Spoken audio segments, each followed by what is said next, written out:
Hello and good morning to all of you. आशा करती हूँ आप सब बिल्कुल ठीक होंगे और स्वागत है आप सभी का हमारे YouTube channel current affairs by Ravi पे। तो सबसे पहले तो आपको नए साल की हार्दिक शुभकामनाएं। ये जो नया साल 2026 शुरू होने वाला है, मैं ऊपर वाले से आप सब के लिए यही दुआ करती हूँ कि ये साल आपके लिए बहुत ही प्रॉस्पेरस हो और आपके लिए सेहत लेकर आए ये साल। साथ ही आप में से जो लोग भी जिस भी एग्ज़ाम की तैयारी कर रहे हैं, मेरी आप सब के लिए यही प्रार्थना रहने वाली है कि आप लोग उस एग्ज़ाम को क्रैक कर सकें और अपने फैमिली वालों को प्राउड फील करा सकें। ठीक है, तो 2025 जो गुजर गया उसमें जो भी चीज़ें नहीं हो पाई उसके लिए बिल्कुल भी अब अफसोस नहीं करना है।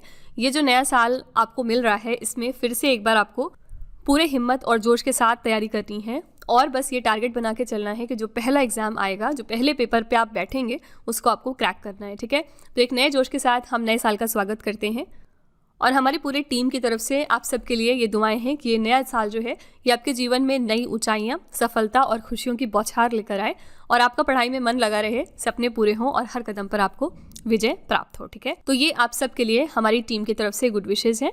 इस साल आपको मन लगा के पढ़ाई करनी है और ये टारगेट बना के चलना है कि 2026 में अब जब दिसंबर मंथ आएगा तो आपके पास एक सरकारी नौकरी होनी ही होनी चाहिए। ठीक है, तो विद दिस नोट चलिए हम आज की क्लास पर आते हैं और आज हम डिस्कस करेंगे 1 जनवरी 2026 के 12 इंपॉर्टेंट करंट अफेयर्स के बारे में। आप में से जो लोग भी पहली बार हमारे चैनल को विजिट कर रहे हैं, मैं उनको बताना चाहती हूँ कि हम यहाँ पर डेली करंट अफेयर्स को डिस्कस करते हैं। हर दिन हम लोग टॉप 12 न्यूज़ को यहाँ पर देखते हैं। ठीक है, तो इस तरह से तो और भी बहुत सारे चैनल्स हैं जो करंट अफेयर्स को डिस्कस करते हैं। तो क्या चीज़ हमारे चैनल को अलग बनाती है, आइए देखते हैं।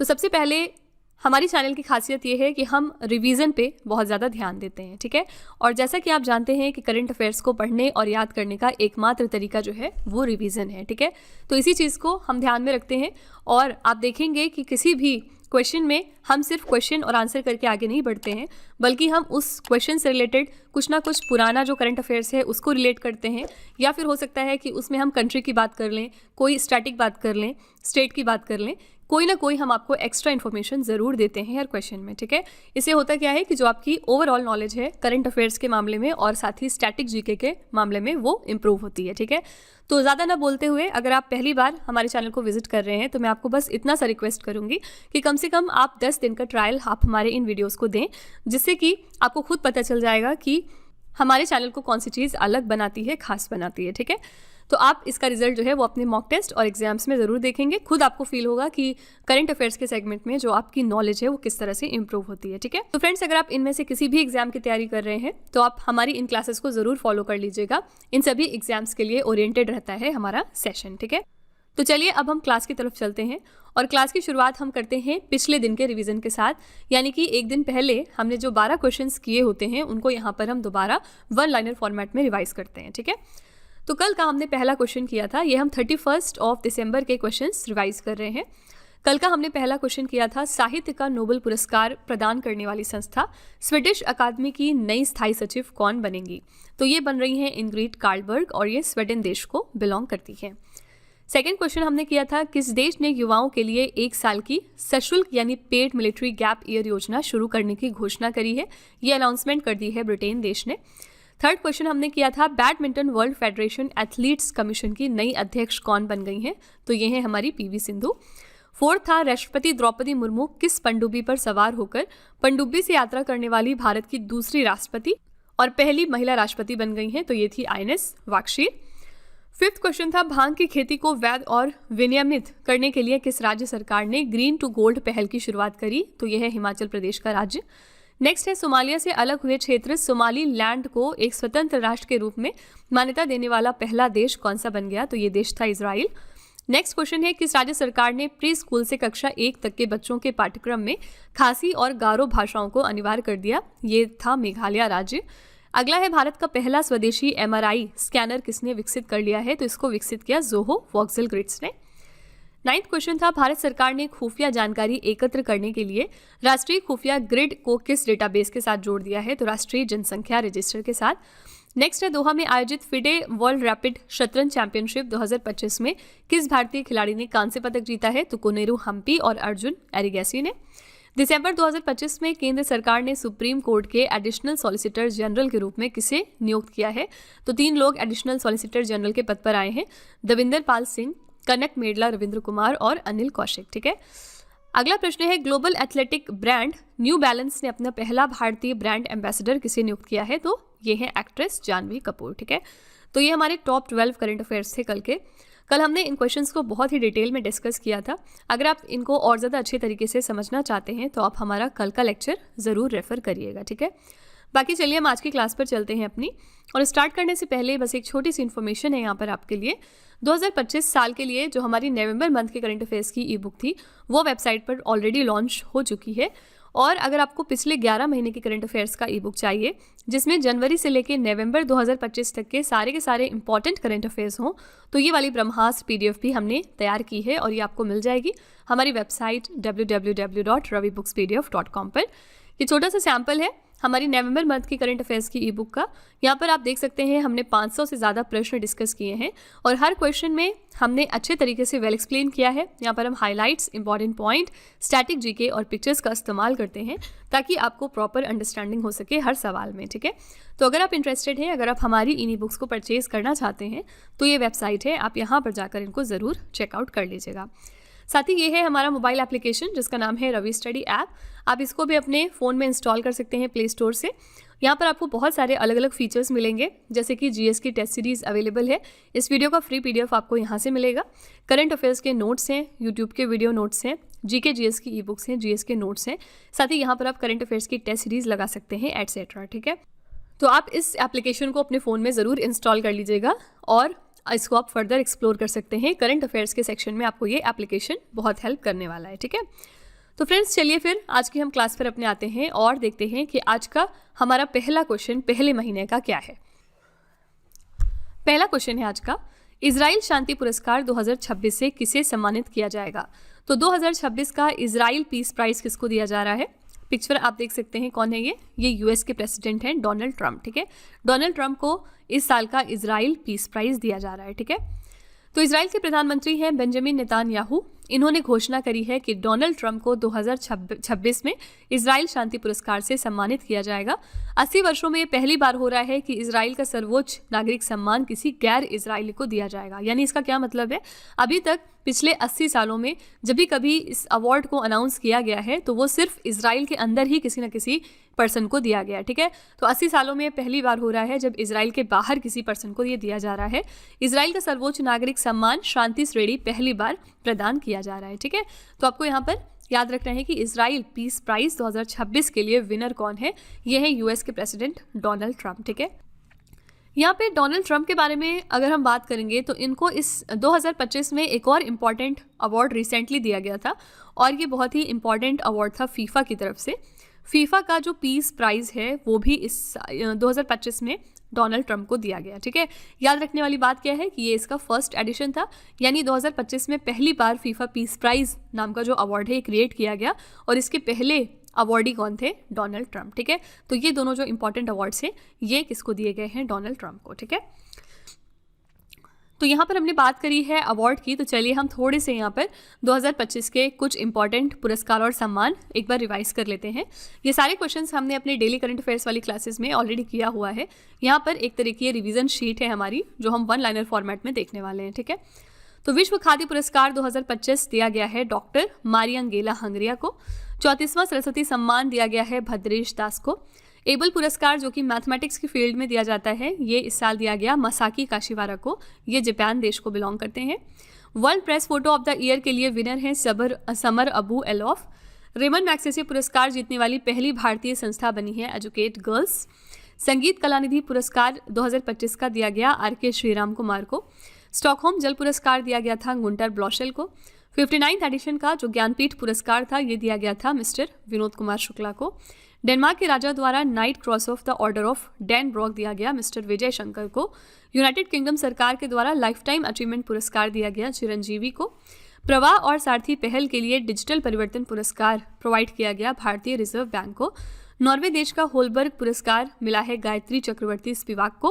मिसेस यूनिवर्स 2025 का टाइटल जीत लिया था एंजेला स्वामी ने, और महाराष्ट्र भूषण पुरस्कार जीता था राम सुतार ने, जिनका हाल ही में दिसंबर 2025 में निधन हो गया। ठीक है, तो फ्रेंड्स ये हमारे 2025 के most important awards and honours के क्वेश्चन हैं। यहाँ से एग्जाम में क्वेश्चन पूछे जा सकते हैं, इसलिए आपको इनको याद में रख लेना है। ठीक है, क्वेश्चन नंबर 2 पे चलेंगे। किस देश ने रूस सोयूज रॉकेट के माध्यम से पाया, जफर 2 और कौसर 1.5 उपग्रहों का प्रक्षेपण किया है? तो आपको ये बताना है कि कौन सी कंट्री के ये सैटेलाइट्स हैं जिनका नाम है पाया, जफर 2 और कौसर 1.5 सैटेलाइट। इन्होंने इसको लॉन्च किया है रशिया के सोयूज रॉकेट की मदद से।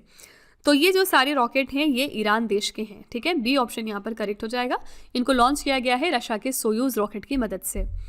तो रूस ने सोयूज रॉकेट से ईरान के 3 उपग्रह अंतरिक्ष में भेजे हैं। इन्हें रूस के सुदूर पूर्व में स्थित वोस्ताजनी कॉस्मोड्रोम से लॉन्च किया गया है। इन उपग्रहों को पृथ्वी की निचली कक्षा, जिसको आप लोअर अर्थ ऑर्बिट कहते हैं, इसमें लगभग 500 किलोमीटर की ऊंचाई पर स्थापित किया गया। उद्देश्य क्या है कि उपग्रह कृषि, प्राकृतिक संसाधन और पर्यावरण की निगरानी में सहायक होने वाले हैं। ठीक है, तो आपसे यहाँ पर 2 क्वेश्चन पूछे जा सकते हैं कि ये सारे उपग्रह कौन से देश के हैं? तो ईरान देश के हैं।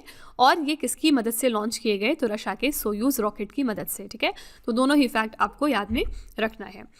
सैटेलाइट की बात करेंगे तो इंडिया का कौन सा एक इंपॉर्टेंट सैटेलाइट था जो 2025 में लॉन्च किया हमने? इसका नाम था निसार सैटेलाइट। निसार एक बहुत ही हॉट टॉपिक था 2025 का, और निसार से ज़्यादातर हर पेपर में क्वेश्चन पूछा गया। ठीक है, तो निसार सबसे पहले फुल फॉर्म इसका क्या होता है? NASA ISRO synthetic aperture radar. कौन सी 2 कंट्रीज़ ने इसके लिए कोलैबोरेशन किया था? तो यूएसए की नासा और इंडिया की इसरो, यानी कि इंडिया की स्पेस एजेंसी ने। ठीक है, यूएसए और इंडिया का ये कोलैबोरेशन था।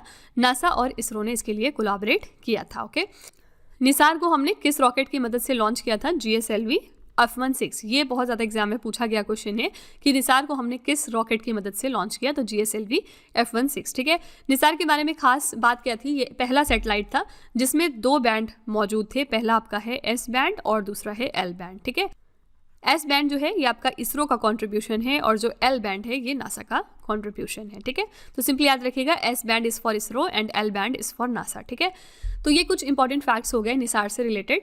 अगर आपको थोड़ा और पढ़ना है निसार के बारे में तो एक छोटी सी वीडियो है हमारे चैनल पे, आप उसको एक बार देख सकते हैं। ठीक है, तो फिलहाल हमने निसार के बारे में थोड़े से जो इंपॉर्टेंट पॉइंट्स थे वो देख लिए हैं। क्वेश्चन नंबर 3 पे चलते हैं। रक्षा अनुसंधान एवं विकास संगठन यानी कि DRDO 1 जनवरी 2026 को अपना कौन सा स्थापना दिवस मना रहा है? तो DRDO यानी defence research and development organisation 1 जनवरी 2026 को ये सेलिब्रेट कर रहे हैं अपना 68वां नंबर का स्थापना दिवस। ठीक है, 68 नंबर का ये फाउंडेशन डे है DRDO का। तो रक्षा अनुसंधान एवं विकास संगठन यानी DRDO ने 1 जनवरी 2026 को अपना 68वां स्थापना दिवस सेलिब्रेट किया है। DRDO के बारे में थोड़े से फैक्ट्स देख लेते हैं। फुल फॉर्म है defence research and development organisation. DRDO Bharat सरकार के रक्षा मंत्रालय के अंतर्गत काम करता है, और ये भारत का रक्षा अनुसंधान और विकास विंग है। ठीक है, यानी ये हमारा रिसर्च एंड डेवलपमेंट का विंग है। इसकी स्थापना हुई थी 1 जनवरी 1958 को। मुख्यालय इसका है नई दिल्ली में। अध्यक्ष इसके कौन है? समीर वी कामत, और इसके पहले अध्यक्ष थे डॉक्टर VR राव। ज़्यादातर आपसे करंट ही पूछा जाता है। इसके लिए आदर्श या ध्येय वाक्य रखा गया है बलस्य मूलम विज्ञानम, यानी strength origin is in science. ठीक है, तो आपको ये DRDO के स्टैटिक फैक्ट्स जो हैं ये भी पता होने चाहिए। यहाँ पे याद रखिएगा कि DRDO ने 1 जनवरी 2026 को अपना 68वां स्थापना दिवस मनाया है। कौन सी और एक इम्पॉर्टेंट ऑर्गेनाइजेशन है जिन्होंने दिसंबर 2025 में अपना फाउंडेशन डे सेलिब्रेट किया था? ये था आपका यूनिसेफ। ठीक है, यूनिसेफ डे हमने मनाया है 11 दिसंबर को। और याद रखिएगा कि इस साल के लिए हमने थीम क्या रखी थी यूनिसेफ डे के लिए?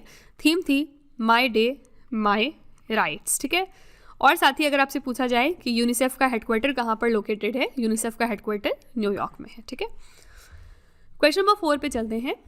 पुरातत्वविदों ने कुषाण काल का करीब 2000 साल पुराना बौद्ध स्थल कहाँ पर खोजा है?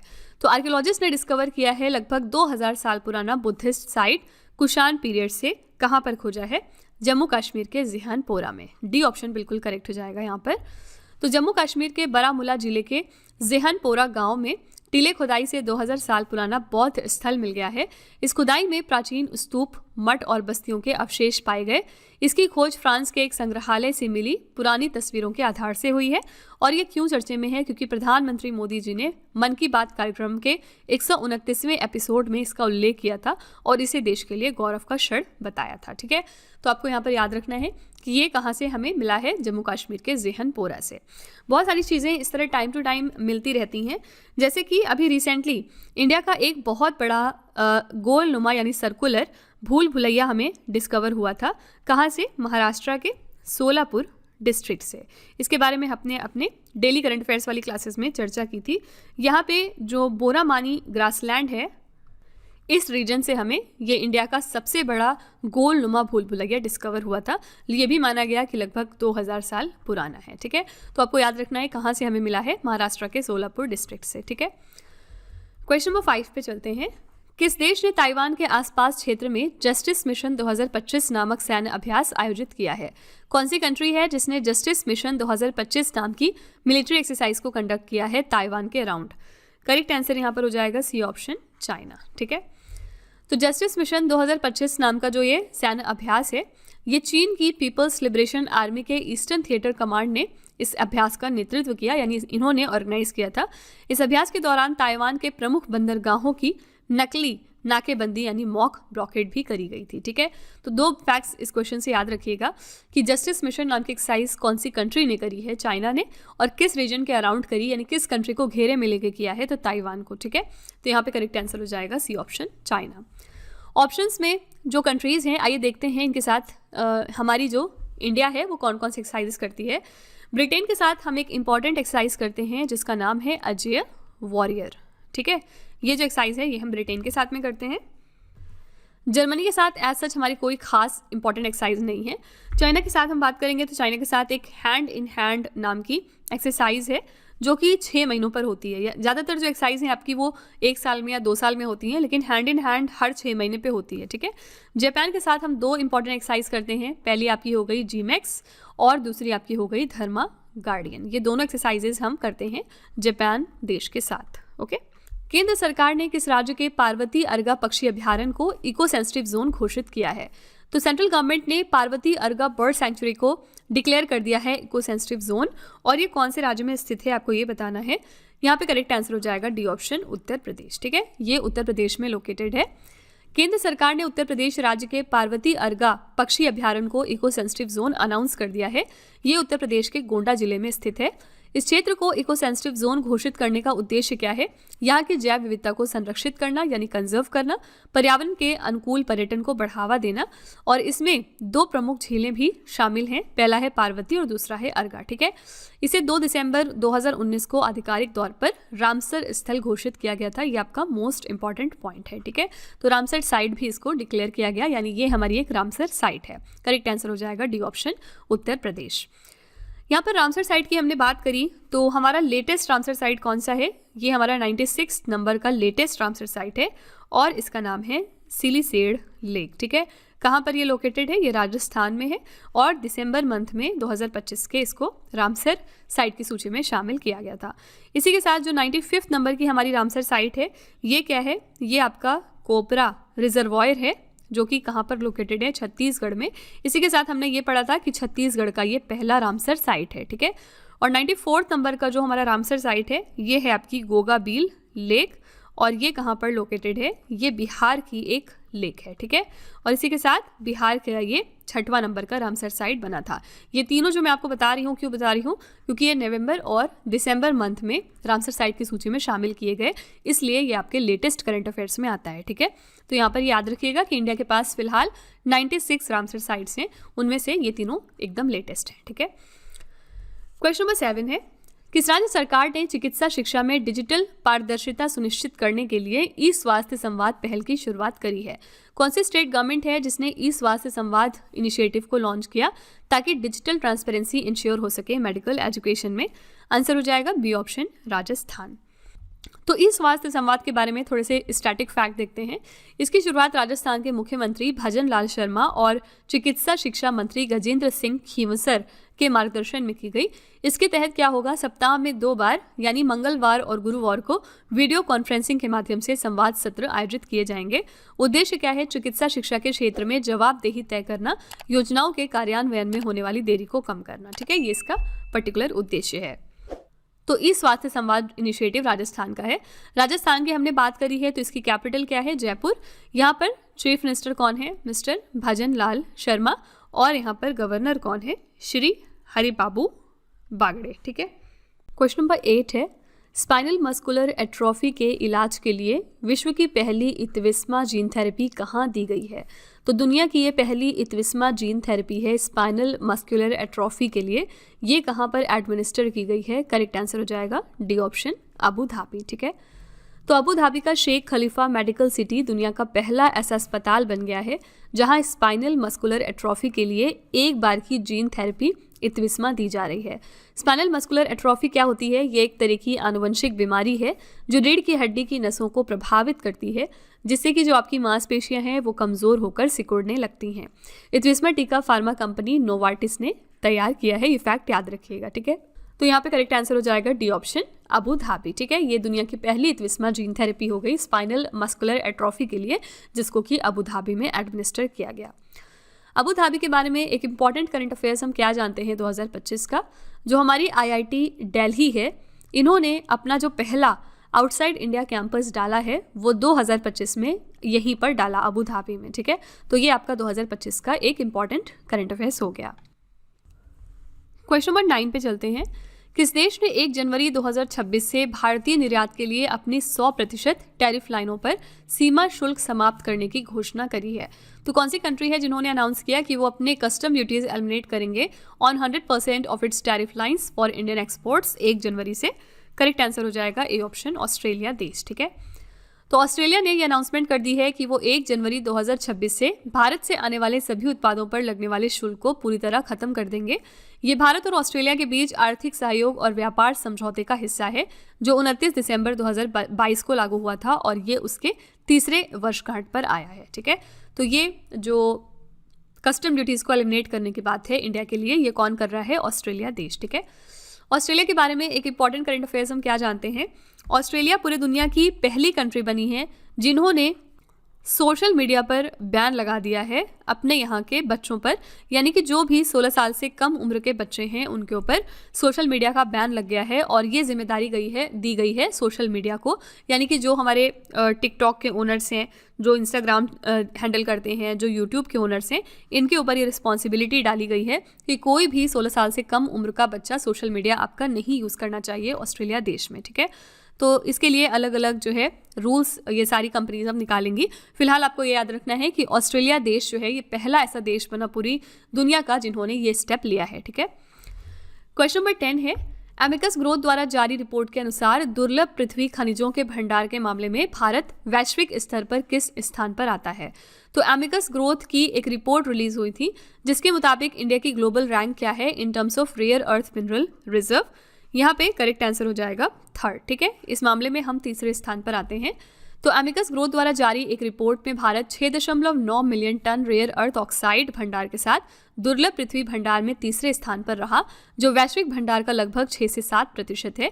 टॉप 3 देश की बात करेंगे तो पहले स्थान पर चीन आता है कुल 44 मेट्रिक टन के साथ, दूसरे स्थान पर ब्राज़ील है 21 मेट्रिक टन के साथ और तीसरे स्थान पर भारत है 6.9 मिलियन टन के साथ। ठीक है, तो यहाँ पे करेक्ट आंसर हो जाएगा बी ऑप्शन 3rd। इंडिया की ग्लोबल रैंक 3rd है रेयर अर्थ मिनरल रिजर्व्स के मामले में। ठीक है, इसके अलावा पिछले दिनों जो इंटरनेशनल सीबेड अथॉरिटी है, इन्होंने इंडिया को पहली बार परमिशन दी थी कि हम इंडियन ओशन में पॉलीमेटालिक सल्फाइड्स को एक्सप्लोर कर सकते हैं। ठीक है, तो इसी के साथ ये इंडिया पहला देश बना था जिसको ये परमिशन इंटरनेशनल सीबेड अथॉरिटी के साथ मिली थी कि वो इंडियन ओशन में जाके ऐसे कोई मिनरल्स एक्सप्लोर कर सकते हैं। ठीक है, इंटरनेशनल सीबेड अथॉरिटी के हेडक्वार्टर की बात करेंगे तो कहाँ पर लोकेटेड है? ये है जमाइका में, जमाइका के किंगस्टन में। ठीक है, क्वेश्चन नंबर 11 है, पुरुष T20 अंतर्राष्ट्रीय मैचों में एक पारी में 8 विकेट लेने वाले पहले गेंदबाज कौन बन गए हैं? फर्स्ट बॉलर कौन है जिन्होंने 8 विकेट लिए एक इनिंग्स में in the men's T20 international matches? यहाँ पर करेक्ट आंसर हो जाएगा ए ऑप्शन, सोनम यशी। ठीक है, तो भूटान के स्पिनर हैं ये सोनम यशे। इन्होंने म्यांमार के खिलाफ तीसरे T20 इंटरनेशनल में 7 रन देकर 8 विकेट लेकर T20 क्रिकेट का सबसे बड़ा गेंदबाजी का रिकॉर्ड बना लिया। वो T20 इतिहास में एक पारी में 8 विकेट लेने वाले पहले खिलाड़ी इसी के साथ बन गए हैं। ठीक है, तो इनका नाम है सोनम यशे। इनका जो कंट्री है वो ज़रूर याद रखिएगा, ये भूटान देश को बिलोंग करते हैं। यहाँ पर राशिद खान ऑप्शन में है, ये अफगान क्रिकेटर हैं। टिम सऊदी की यहाँ पर बात करेंगे तो ये न्यूजीलैंड के प्लेयर हैं। और जसप्रीत बुमराह सब जानते हैं कहाँ के प्लेयर हैं, इंडिया के। ठीक है, तो जितने भी इंपॉर्टेंट प्लेयर्स होते हैं उनकी कंट्रीज़ भी आपको पता होनी चाहिए। क्वेश्चन नंबर 12 पे चलते हैं। भारतीय तटरक्षक बल ने क्षेत्रीय प्रदूषण प्रतिक्रिया अभ्यास RP-REX 2025 का सफलतापूर्वक आयोजन कहाँ पर किया? तो इंडियन कोस्ट गार्ड ने सक्सेसफुल तरीके से अपनी regional pollution response exercise RP-REX को ऑर्गेनाइज कर लिया। कहाँ पर? तो मुंबई शहर में। ए ऑप्शन बिल्कुल करेक्ट हो जाएगा।